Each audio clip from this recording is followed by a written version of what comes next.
gusa nuko mwabyumvise avode irimwo abapfakazi bo kuva muri 65 na kabiri dukeneye nuko ubutungane yego bwo gukora bwa mbere no kumenya ukuri kubyabaye hanyuma ubutungane bugakurikira niho hazoshobora kuba umwana nyakuri nayo mahoro n'iterambere niho bizoshobora gutsimbatira mu gihugu. Ikindi dusaba nuko abantu bagandaguwe abasigwa babo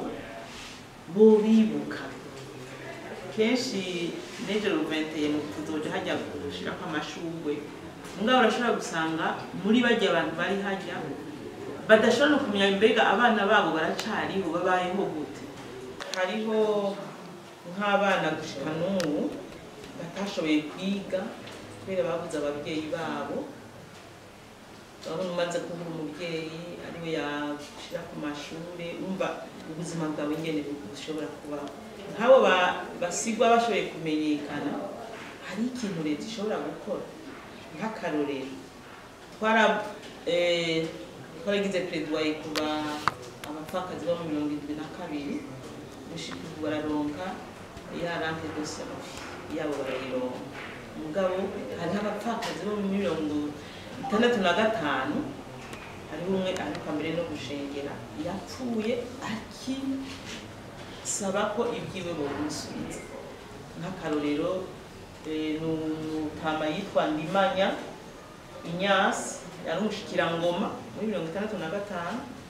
umupfakazi we aheruka gupfa muri iyi minsi n'ubu akiburanira inzu yiwe ira muri Rohero. Umva rero nk'ibyo nibyo tuba dusabana n'ishirahamwe ryacu hanini nico ribereye kugira ngo bamaze kumenya yuko habayeho eho cyangwa abamartire nk'umwami agirwa n'abagabo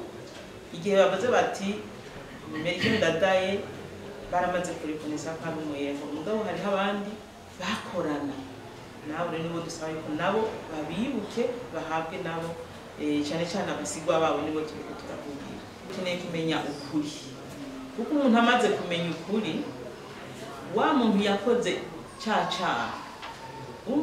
uramumenya kandi ndazi ko nawe ahari abaremurutse icyo gihe acasaba ikigongo kuko ndazi ko imanza zirashobora gucibwa mugabo turabye ibyakozwe imanza zizocibwa ngira ngo gushika no kubuzukuruza bacu mugabo uwo muntu amaze kumenyekana